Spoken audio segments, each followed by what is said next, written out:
amáveis são os teus tabernáculos, ó Senhor dos exércitos. A minha alma suspira. Sim, desfalece pelos átrios do Senhor. O meu coração e a minha carne clamam pelo Deus vivo. Até o pardal encontrou casa e a andorinha ninho para si, onde cria os seus filhotes, junto aos teus altares, ó Senhor dos exércitos, Rei meu e Deus meu. Bem-aventurados os que habitam em tua casa, louvar-te-ão continuamente.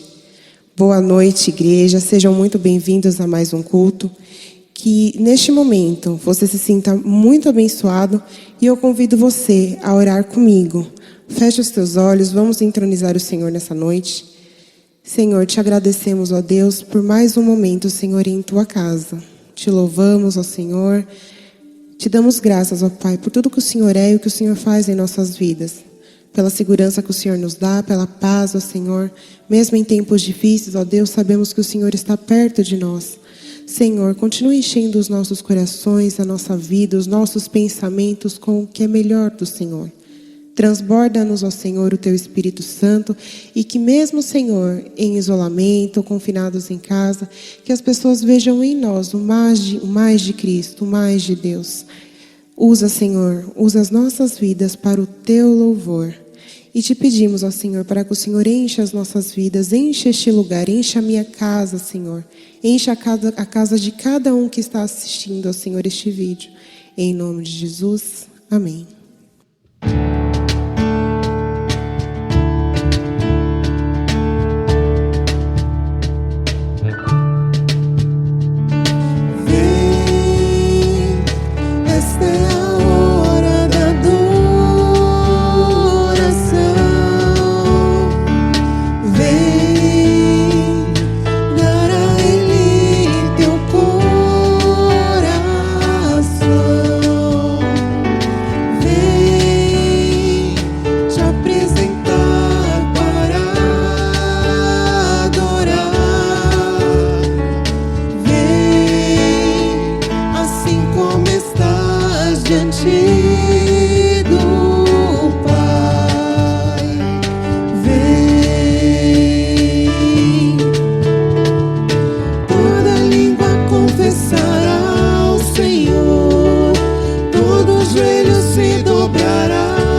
Obrigada, Senhor. É por isso que nós estamos aqui, diante do Senhor, para te adorar, porque somos gratos a ti. Obrigada, Pai.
Neste momento de pandemia, a nossa igreja está com as portas fechadas para a sua segurança, para não haver aglomeração de pessoas aqui dentro. E você que deseja contribuir com o seu dízimo e com a sua oferta, nós estamos fazendo esse recolhimento pelas plataformas digitais. No caso, Itaú, Bradesco, você pode estar fazendo o depósito da sua oferta. E se você não tiver essa oportunidade, entre em contato com o seu líder, que ele vai estar te direcionando até a tesouraria da igreja, para ela estar recolhendo o seu dízimo e a sua oferta.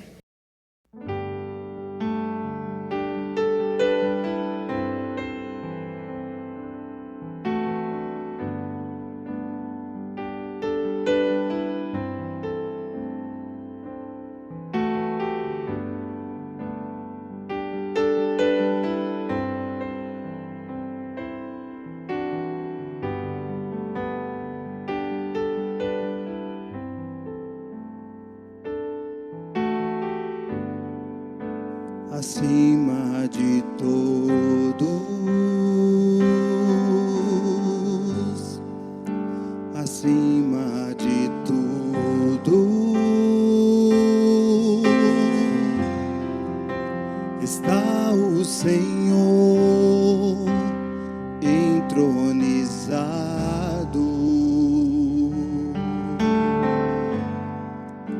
Os anjos e os homens, os céus e a terra, montanhas e mares declaram quem tu és.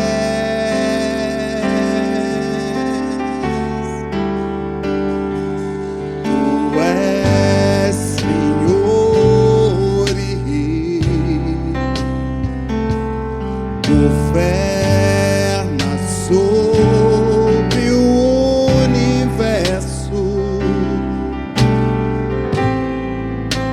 justo e fiel.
Santo, Jesus. Hoje nós nos rendemos a Ele, com todo o nosso coração. Que seja essa a sua oração. Estar diante do Senhor, render o seu ser diante do Deus vivo.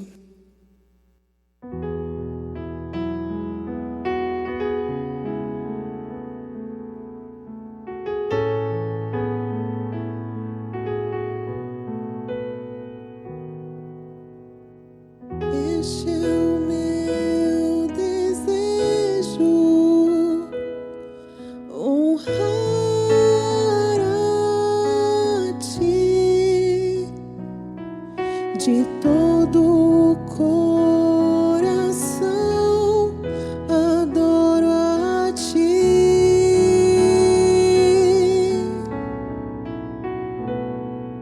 com todas as minhas forças. Te louvo, ó Deus, minha adoração está em Ti.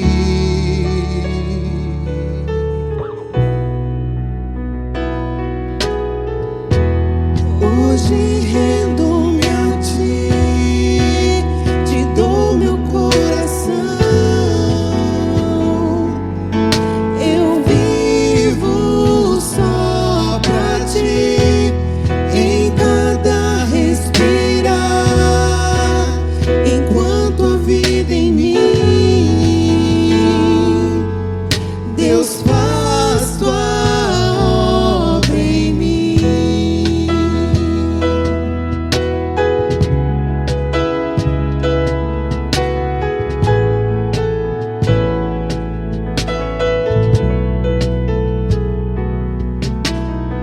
Este é o meu desejo,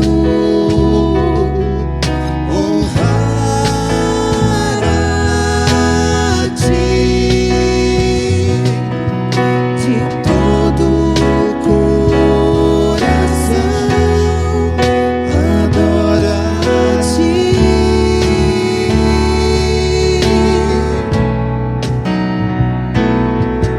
com todas as minhas forças. Te louvo, ó Deus,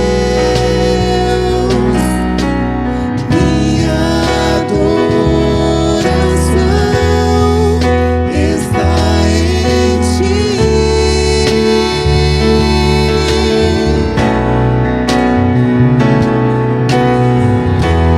Hoje rendo-me a Ti, te dou meu coração.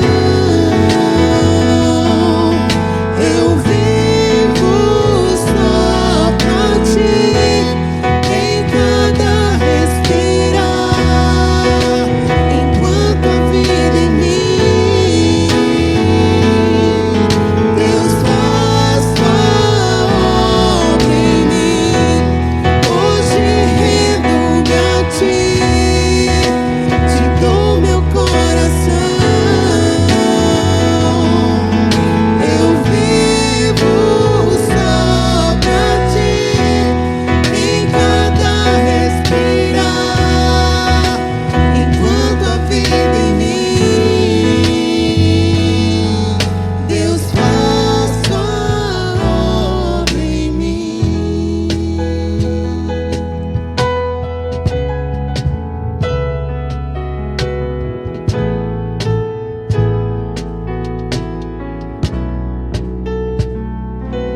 Sim, Senhor. Essa é a nossa oração, Pai. Para que o Senhor seja tão soberano em nossas vidas.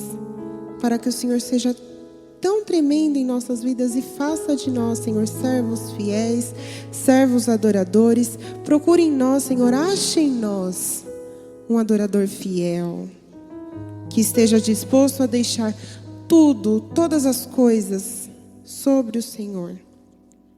Continua falando conosco, Senhor, durante esta noite de domingo. Essa é a nossa oração em gratidão pela sua paz, pela sua companhia e pela sua presença no nosso meio. Em nome de Jesus. Amém.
Olá, irmãos.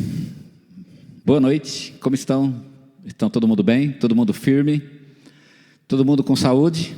Espero que sim. Nós temos orado ao Senhor para que os irmãos estejam bem, que a igreja esteja firme no Senhor, saudável fisicamente e também saudável espiritualmente. Essa é a nossa oração e pedimos ao Senhor que realmente cubra os irmãos de bênçãos neste período, tá bom? Fiquem firmes aí no Senhor. Nós estamos juntos, ainda somos a igreja de Cristo nesse mundo, irmãos uns dos outros, e estamos ainda juntos, ainda que em lugares separados, mas juntos para a glória do Senhor, amém?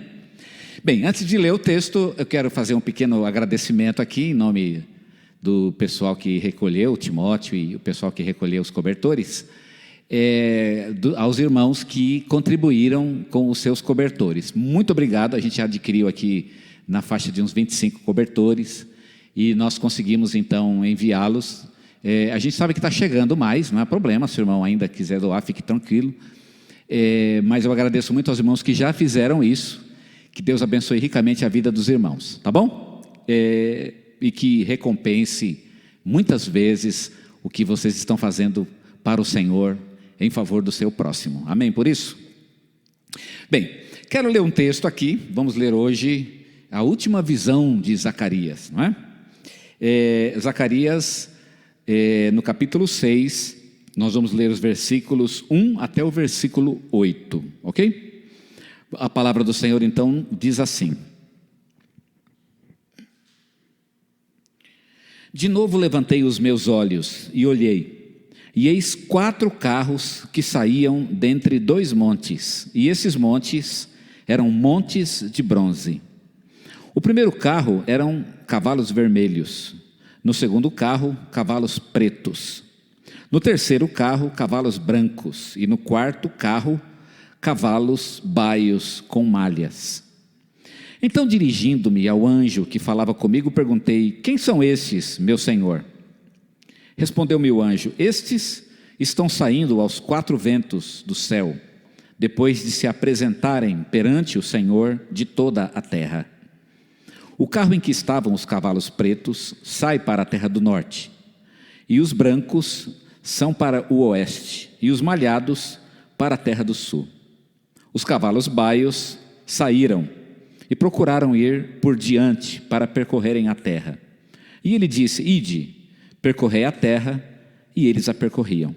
Então clamou para mim, dizendo: eis que aqueles que saíram para a terra do norte fazem repousar na terra do norte o meu espírito. Amém? Que Deus abençoe a leitura da sua palavra, e quero te convidar a orar comigo ainda mais uma vez. Senhor, obrigado porque podemos ler a tua palavra e que ela seja poderosa ao nosso coração. Eu peço assim no nome do querido Senhor Jesus. Amém. Muito bem, irmãos, nós vamos falar, como eu disse a vocês hoje, na última visão de Zacarias. Obrigado a vocês que nos acompanharam, né, com tanta paciência, nas 8 visões, né, já fazem praticamente 2 meses, que nós estamos falando apenas nas visões de Zacarias. Eu me lembro que só teve uma ocasião que a gente não fez uma visão de Zacarias, porque a gente acabou fazendo um outro tipo de culto, mas de qualquer modo, são 8 visões ao todo, e nós temos ficado então nesses 2 meses, trabalhando nessas visões. Nós vamos continuar em Zacarias, certamente, né? Nós temos outras coisas para ver ainda em Zacarias, mas as visões terminam então nesse domingo. Bem, essa visão, a 8ª visão, ela é de todas as visões de Zacarias a mais difícil. Existem vários elementos que a gente não entende muito bem nessa visão. Eu fiquei um pouco preocupado, né? Como é que eu iria dar essa visão, né? Ou explicar essa visão aos irmãos, porque eu preciso entender a visão, senão eu não vou conseguir explicar, claro. E eu tive alguma dificuldade para entendê-la, né? Contei com a ajuda de alguns comentaristas. Eu descobri que os comentaristas também não entendem muito bem. Na verdade, ninguém entende muito bem essa visão. Ela é uma visão um pouco difícil, alguns detalhes dela são bem difíceis. E ela introduz, de certa forma, um período apocalíptico de Zacarias, né? Zacarias ele fala sobre o templo que está sendo reconstruído, mas na ideia de Zacarias, quando o templo for reconstruído e terminado, começa um período apocalíptico na história do povo de Israel. Então a última visão, que é uma visão que insiste na construção do templo ainda, ela vai preparar o terreno para o texto que vem logo a seguir, que é um texto apocalíptico, né? Onde Zacarias vai mostrar mais ou menos o que vai acontecer então na história, até o final da história. Inclusive, hoje, no período que nós estamos vivendo. Nós ainda vamos falar sobre essa veia apocalíptica, né, de Zacarias, que é muito interessante, e certamente nós vamos ter oportunidade de falar sobre coisas que a gente, né, não sei se nós já falamos aqui na igreja, eu creio que talvez tenhamos falado há muitos anos, né? Coisas como o Apocalipse, né, Anticristo, a grande tribulação, a volta do Senhor, o milênio, né, assuntos que raramente nós temos oportunidade de falar, mas quem sabe agora, já que estamos em Zacarias, e Zacarias vai falar um pouco sobre isso, a gente não teria então a oportunidade de entrar também nesses assuntos, mas isso vai ficar para o futuro, tá bem? Por enquanto, o nosso problema é o texto que está aqui diante de nós. Vamos ao texto? Bem, a última visão de Zacarias, ela é muito parecida com a primeira. Na primeira visão de Zacarias, vocês não vão se lembrar, né? Porque faz bastante tempo. Mas na primeira visão de Zacarias, apareceram 4 cavalos, né? Cavalos brancos, pretos, vermelhos e malhados. Isso foi na primeira visão. E os cavalos agora voltam na última visão. Interessante que os cavalos estão na primeira e depois voltam agora então nesta última visão. O que os cavalos estão fazendo aqui? Na verdade, esses cavalos eles puxam carros, né?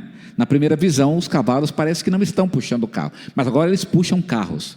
Provavelmente porque a viagem agora vai ser um pouco mais longa do que era na primeira visão. Bem, aparecem então 4 cavalos nessa última visão, e esses cavalos então estão sendo enviados por Deus por toda a terra. Nesse sentido, essa última visão também é diferente da primeira visão. Na primeira visão, os cavalos eles estão voltando da terra. Vocês se lembram, os que lembrarem, não é? Que na primeira visão, o Zacarias viu um homem em pé no meio das murtas, né? E de repente os cavalos vêm a ele e vêm dar um relatório para este homem, na primeira visão. Vêm dar um relatório do que eles viram e do que aconteceu na viagem que eles foram fazer ao redor do mundo, para, né, uma missão que eles foram fazer nas nações. Então, na primeira visão, o homem que nós vimos, inclusive, que é o Senhor Jesus, ele recebe os cavalos e os seus cavaleiros. Agora não, agora é diferente. Os cavalos estão ali e eles são enviados para a missão. Então, eles são distribuídos, né? Alguns vão para o norte, outros vão para o sul, outros vão para o oeste e outros vão para a frente, né? O texto não diz exatamente para onde vai o último, mas eles vão para a frente. O fato é que eles são enviados para os cantos da terra, tá certo? E a ideia é de que eles vão então fazer algum tipo de missão nas nações. E depois no final eles retornam, a visão ela pula para o final, e aí eles retornam, e aí vem um relatório. Nem todos eles dão um relatório, mas um deles dá, o que foi para o norte. O texto fala que o cavalo que foi para o norte, então, eles dão um relatório. E qual é o relatório do norte? É que no norte, o Espírito de Deus está em repouso. Tá certo? Essa é o fim da visão, né? Nós não sabemos o que aconteceu com os outros cavalos nas suas outras missões, mas o cavalo que foi para o norte, esse dá o relatório. E o relatório é esse: no norte, o Espírito do Senhor está em repouso. Eu vou ler o texto que diz: aqueles que saíram para a terra do norte fazem repousar na terra do norte o meu Espírito. E acaba então a visão.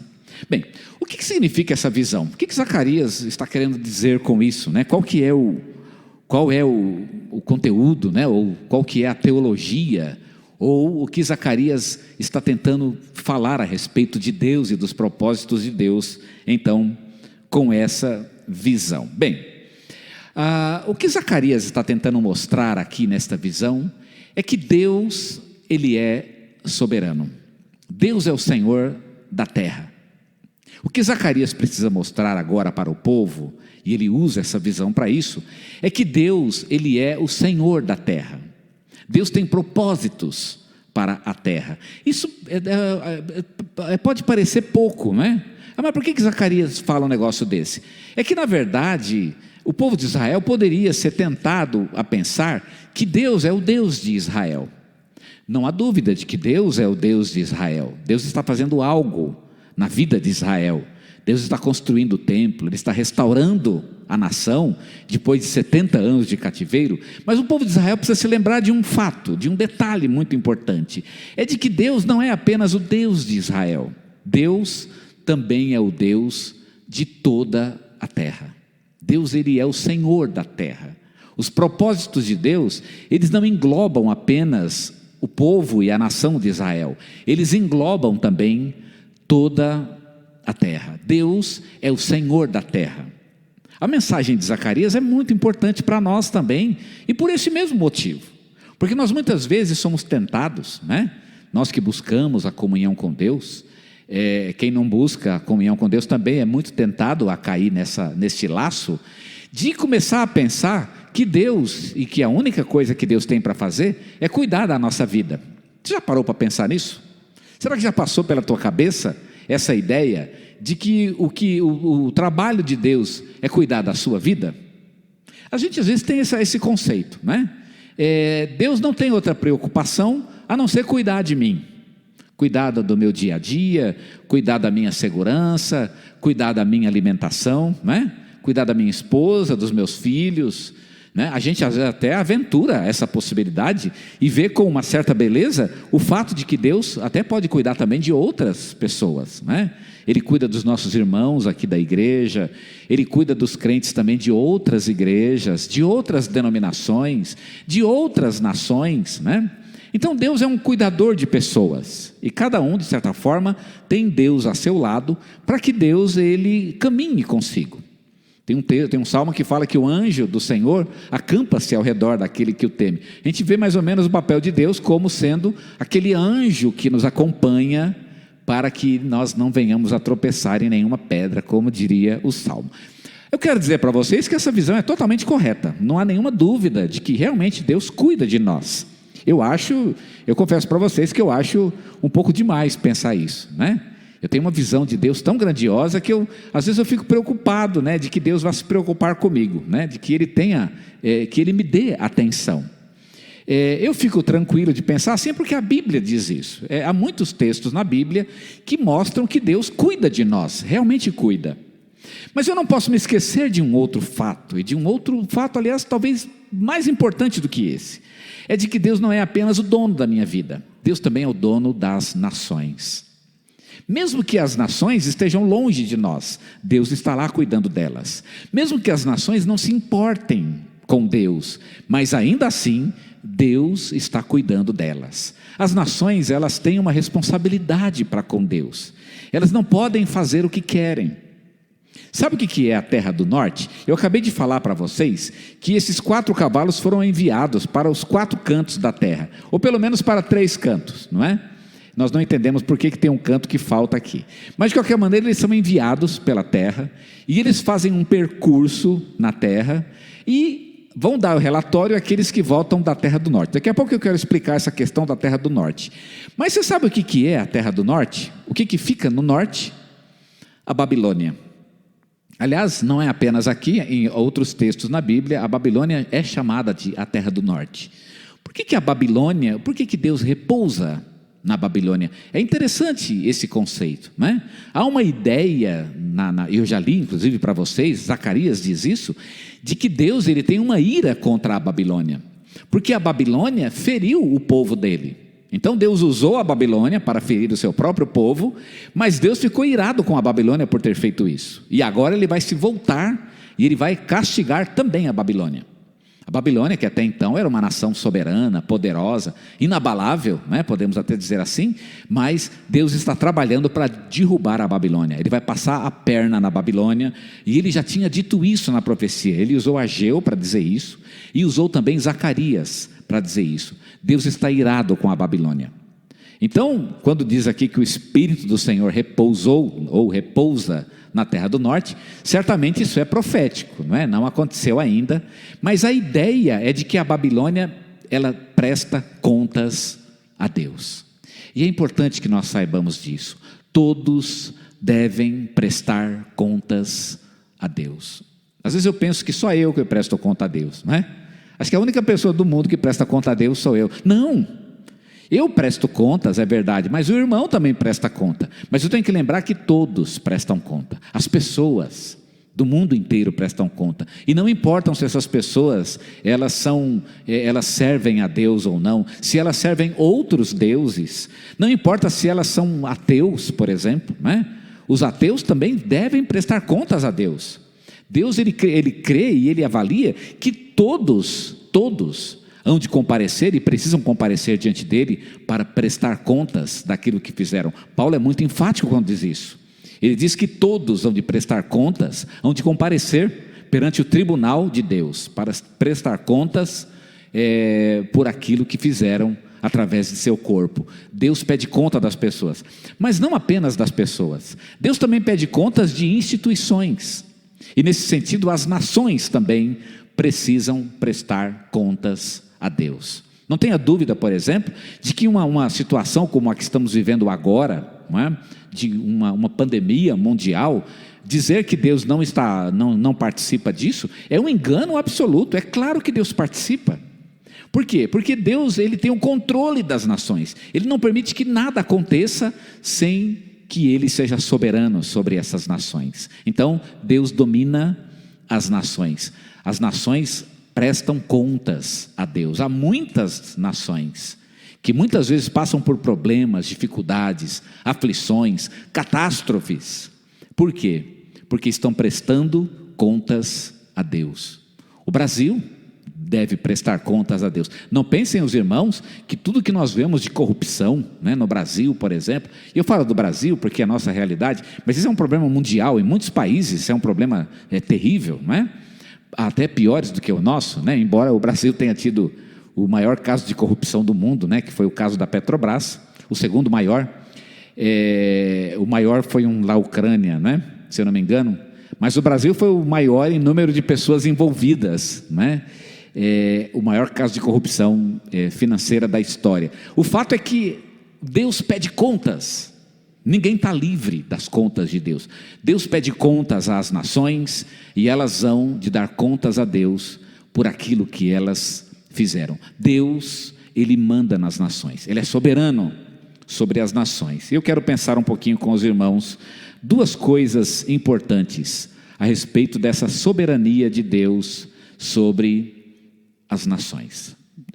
Nós podemos destacar mais, mas eu quero destacar apenas duas aqui, que são as que ressaltam, e colocá-las então aos irmãos.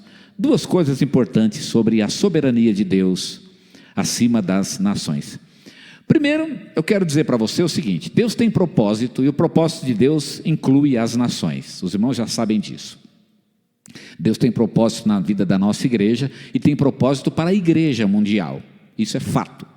Mas Deus não tem propósito somente para a igreja, não. Ele tem propósito para as nações também, né? Quando a gente for chegando no final dos tempos, nós vamos perceber de uma forma muito mais nítida o propósito de Deus descortinando na história.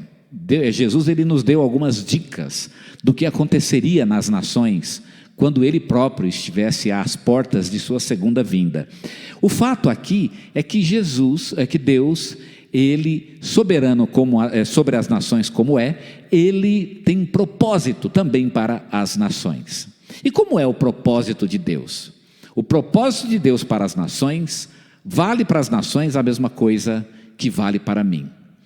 O propósito de Deus, ele é imutável. Observe aqui que os cavalos, né, esses 4 cavalos, esses 4 cavalos, eles saem de 2 montanhas, diz o texto. No versículo 1 disse: eu olhei, levantei os olhos e olhei, e saíam dentre 2 montes 4 carros, puxados, portanto, por quatro cavalos. E esses montes, diz o texto, eles eram montes de bronze. Bem, por que os montes eram de bronze? Você sabe que na Bíblia o monte, ele representa a eternidade. Ele representa a imutabilidade. Por quê? Porque o monte, ele é sempre o mesmo, né? Você vai e volta, o monte está sempre lá. Então ele representa a imutabilidade. Aqui a ideia, né, de que eles saem do monte é a ideia de que o propósito de Deus que eles vão cumprir é um propósito imutável. O propósito de Deus é imutável, não muda. Por quê? Porque eles saem de montes. Mas eu quero observar com vocês um detalhe aqui sobre esse monte. Esse monte é de bronze. O que significa monte de bronze? Aliás, são 2 montes, né? Que ninguém sabe porque são 2 e ninguém conseguiu descobrir ainda a ideia dos 2. Mas sabemos por que é de bronze. É de bronze, por quê? Porque um monte representa a eternidade ou a imutabilidade. Mas o bronze representa a imutabilidade revelada, digamos, elevada à milésima potência. É de bronze porque, além de ser monte, ainda é de bronze. Porque pode ser que até um monte mude alguma coisa. Depois de 1 milhão de anos, né? Pode ser que até um monte mude um pouco. Mas se ele for de bronze, então ele não muda mesmo. Ele é imutável. Montes de bronze significa que o propósito de Deus é absolutamente imutável. Nós já falamos a respeito disso, de que a palavra do Senhor, ela é eterna. Nós começamos a falar disso, falamos disso em Ageu, lembra-se disso? Quando falávamos da palavra de Deus, que ela dura para sempre. Quando nada mais restar, e vocês vão se lembrar que nós falamos disso, quando nada mais restar, só vai restar uma coisa: a palavra de Deus. Foi Zacarias que falou isso, na verdade, no capítulo 1. Eu até citei para vocês vão se lembrar que eu citei para vocês uma música do Estênio Márcios, né? Que falava alguma coisa a respeito disso, né? Olhe para o céu e na lembrança guarde bem, né? Decore o brilho da estrela mais querida. A ideia de que você tem que olhar para o céu e de que você precise apreciar. E ele fala, por quê? Porque a terra e os céus vão de passar. E quando a última estrela de tão sozinha se apagar, quando ninguém mais se lembrar de como era a alvorada, só a palavra do Senhor é para sempre. A palavra do Senhor é para sempre. Quando nada mais restar, quando acabar tudo, só vai existir a palavra de Deus. Isso é imutável. A palavra de Deus é como um monte de bronze. Você pode confiar na palavra de Deus. Se Ele prometeu, Ele cumpre. Aliás, tinha um cântico que a gente cantava, bem antigo, né? um cântico da época do Dom Pedro I, que falava: Deus não é um homem para mentir, e nem filho do homem para se arrepender. Se Ele prometeu, Ele há de cumprir. E se Ele falou, é certo que o fará. Meu irmão, Deus não mente.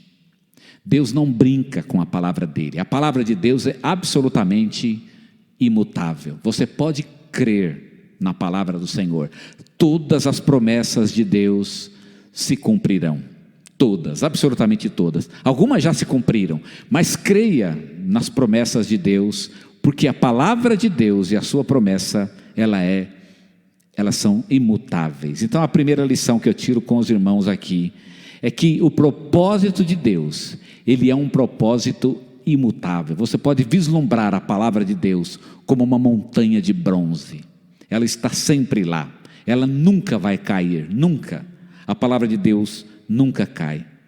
Segunda lição que eu tiro aqui desse texto a respeito dos propósitos de Deus, né, para as nações, é que nem tudo o que Deus prometeu, Ele fez. Há muita coisa que Deus fala, e Ele fala por profecia. E nós, inclusive, falamos por profecia. E aqui nós temos então uma profecia de Deus a respeito do seu descanso no norte. Vamos lembrar o que aconteceu com os que foram para o norte. Os que foram para o norte, os cavalos que foram para o norte, portanto para a Babilônia, eles voltam com o relatório. O relatório é o seguinte: nós fizemos o Espírito de Deus repousar no norte. Por que o Espírito de Deus repousa no norte? Qual é o sentido do repouso do Espírito de Deus no norte? É porque Deus está muito irado com a Babilônia, e Deus está incomodado com a Babilônia. E por que está incomodado com a Babilônia? Deus, ele está esperando o momento ainda de vingar o pecado que ele pretende vingar, então, perante o mundo, contra a Babilônia. Mas Deus ainda não tinha feito isso. A Babilônia ainda não tinha sido castigada. De fato, a Babilônia ainda estava no auge do seu poder, quando Zacarias escreveu essas palavras. Por que o Espírito de Deus repousa se a Babilônia ainda está de pé? Resposta: o Espírito de Deus repousa exatamente porque isso é uma profecia. Ele repousa profeticamente. Deus ainda vai castigar a Babilônia, mas isso já está sendo colocado no presente. O que significa? Significa que alguns propósitos de Deus estão no nosso futuro, mas nós podemos colocá-lo. O que Deus disse é tão fato, é tão real, é tão verdadeiro e tão imutável, que eu posso falar de hoje algo que vai acontecer amanhã. Não aconteceu, mas eu posso dizer como sendo hoje. Aconteceu hoje. E quando eu faço isso na Bíblia, isso tem nome, isso se chama profecia. Meu irmão, nós somos chamados por Deus também para profetizar nesse sentido. Inclusive, uma das missões da igreja neste mundo é uma missão profética, né? Quando Paulo fala, por exemplo, que ele preferia que as pessoas profetizassem do que falassem em língua, é porque a profecia faz parte da própria vida da igreja. É quando a igreja transforma em realidade o propósito de Deus, mesmo aqueles propósitos que Deus ainda não realizou. Deus não fez, mas a palavra dele é tão certa, é tão verdadeira, é tão imutável, que eu posso dizer como se já tivesse acontecido. Quem estuda hebraico encontra esse tipo de coisa, não é? No hebraico, para você falar de um futuro muito certo, você usa o passado. Se alguém, não sei se algum irmão já fez estudo de hebraico, eu me lembro do seminário, que o seminário ele usa o passado para falar de um futuro absolutamente certo.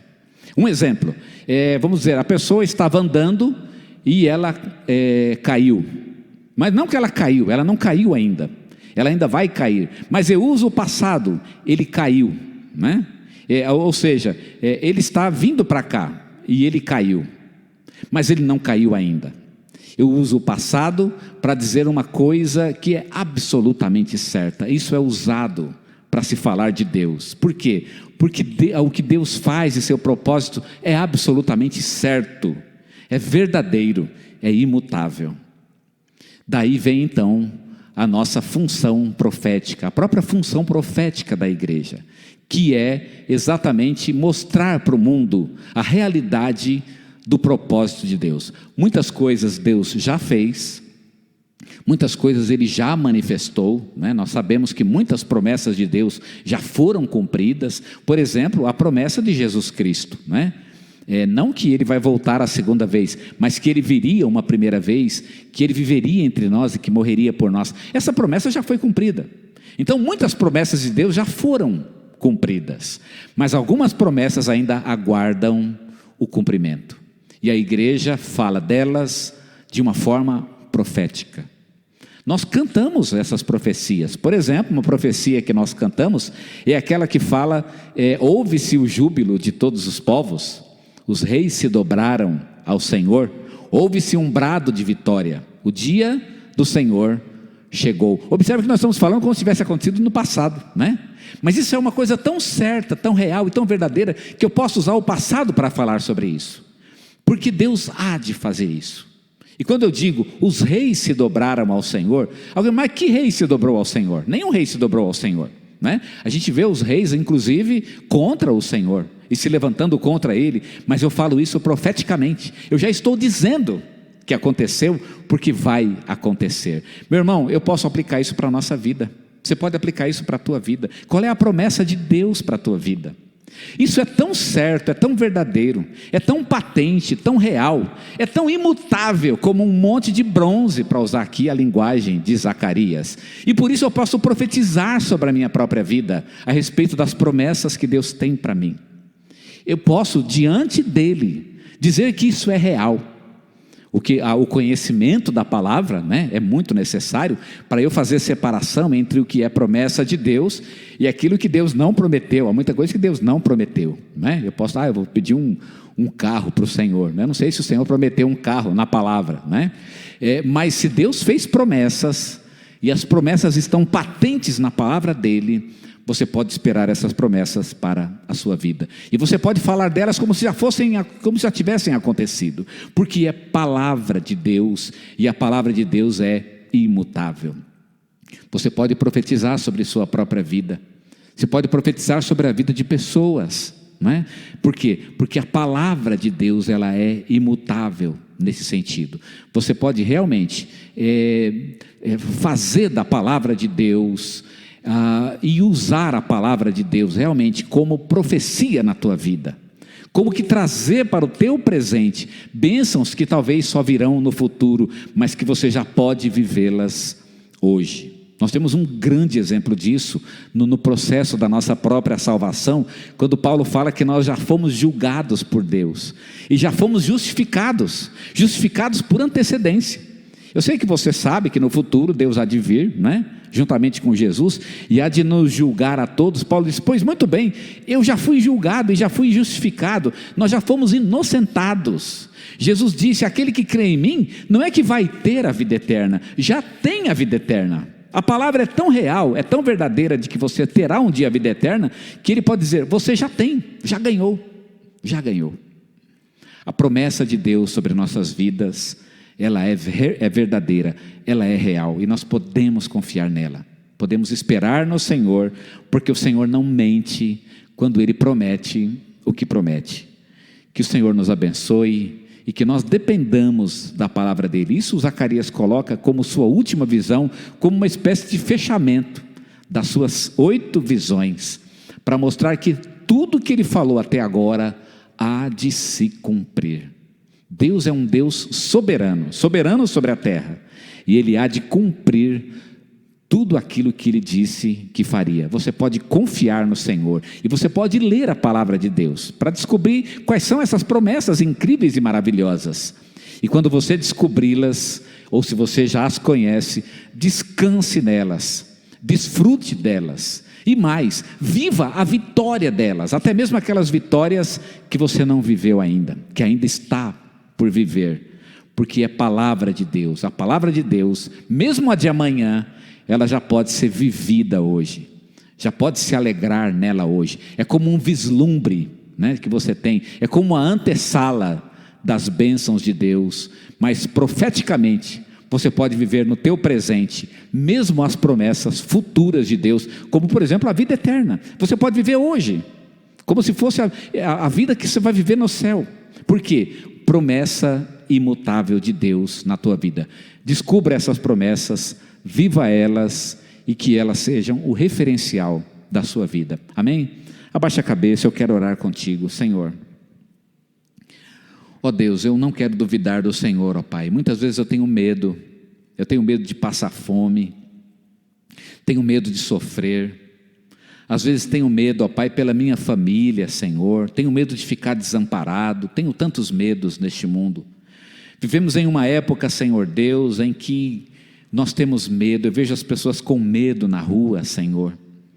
Pai, eu não quero ter medo, e os meus irmãos não querem ter medo, porque nós não estamos descansando, Senhor Deus, não estamos descansando na eficiência do nosso governo. Aliás, Deus tenha misericórdia de nós, se acharmos que podemos descansar na misericórdia dos homens. Longe de nós, ó Pai. O homem mente, porque isso é dele. Maldito é o coração humano, mas Deus é santo, é soberano, e nós podemos descansar nele. Sabemos que Deus tem promessas sobre nossas vidas, e nada deste mundo, ó Pai, pode abalar as promessas de Deus em nós. Uma delas, ó Pai, que temos em Cristo, é de que nada vai nos arrebatar das mãos do Senhor, de que Jesus tem uma aliança conosco. E ó Pai, pode ter pestilência, pode ter guerra, Senhor. Esses cavalos que foram enviados ao mundo, Senhor, eram cavalos que representavam coisas terríveis, cavalos que representavam a fome, Senhor, cavalos que representavam a guerra. Alguns cavalos representavam a peste, Senhor Deus, alguns representavam mortandades, mas eles saem para fazer a obra de Deus. Mas a mensagem que nós temos, ó Deus, é que apesar da peste, apesar da guerra, apesar do sangue, apesar da morte, nós temos um pacto contigo, Senhor. E esse pacto é inquebrável. Nós podemos confiar no Senhor, mesmo na situação mais difícil, Senhor, mesmo na hora mais angustiante, nós podemos confiar no Senhor, podemos esperar no Senhor, e sabemos que o Senhor está conosco, e o Senhor há de nos dar a tua vitória, Senhor. A vitória vem do Senhor, por isso nós já proclamamos a vitória, Pai. A igreja não foi derrotada, nós não fomos derrotados. Esse vírus, ó Pai, que corre por aí, não tirou nada do que Deus colocou em nós, coisas incríveis e maravilhosas. Pelo contrário, ó Pai, nós vamos sair vitoriosos, porque isso é promessa de Deus sobre nossas vidas. Eu clamo a Ti, que o Senhor convença Teu povo de que Deus não pode mentir, e de que a palavra dEle há de ficar em pé para sempre. Que o Senhor seja louvado, e de que creiamos no Senhor, e que a Tua palavra, ó Senhor, seja o marco, o referencial, a âncora de nossas vidas, para nos ajudar, ó Pai, a passar pelos tempos turbulentos pelos quais nós temos que passar. Mas mesmo no meio da turbulência, nós temos, ó Pai, a âncora firme no Senhor e na palavra do Senhor. É na palavra que descansamos, é na palavra, Senhor, que nós ficamos firmes e louvamos o nome do Senhor por isso. Seja louvado pela Tua palavra, nós descansamos e confiamos nela, e fazemos isso no nome poderoso do nosso Senhor Jesus. Amém. Amém, irmão, que Deus o abençoe. Descanse na palavra do Senhor, confie nele e veja o que o Senhor há de fazer. Veja as promessas do Senhor se cumprindo. Aquelas que não se cumprirem no tempo em que você está vivo, lembre-se, nem todas vão se cumprir no tempo de nossa vida, mas você já pode vivê-las. Viva elas profeticamente. Amém por isso? Que Deus seja louvado. Fique na paz do Senhor e tenha uma semana de muita bênção na paz do Senhor.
Não há palavras pra dizer sobre tua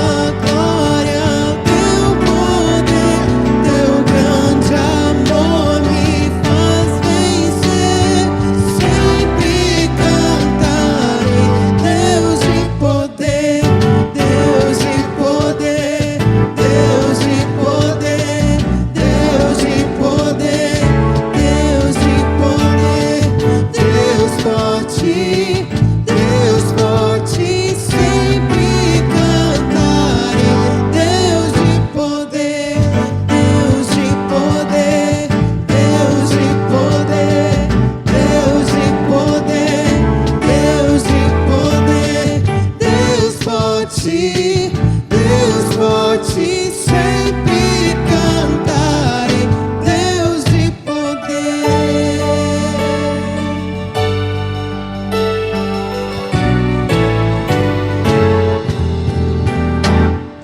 Vim só pra te adorar e bendizer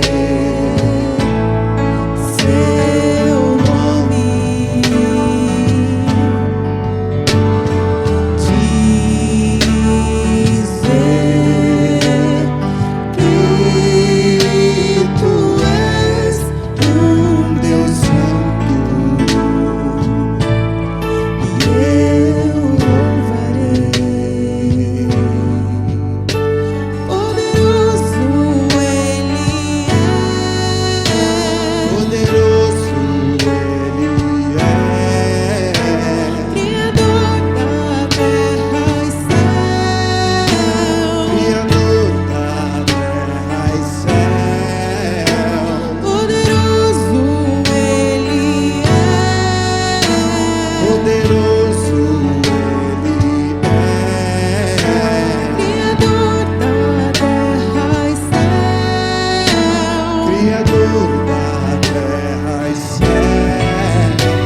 Não há palavras pra dizer sobre tua glória, o teu poder, teu grande amor me faz vencer.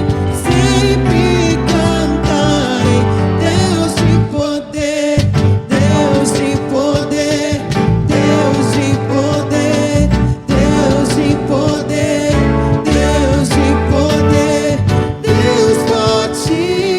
Deus forte, sempre cantarei, Deus de poder, Deus de poder, Deus de poder, Deus de poder, Deus de poder, Deus forte, sempre cantarei, Deus de poder, Deus de poder, Deus de poder, Deus de poder, Deus de poder, Deus forte, sempre cantarei, Deus de poder. Amém. Glórias, louvado seja o nome do nosso Deus. Que você tenha uma ótima semana na presença do Senhor.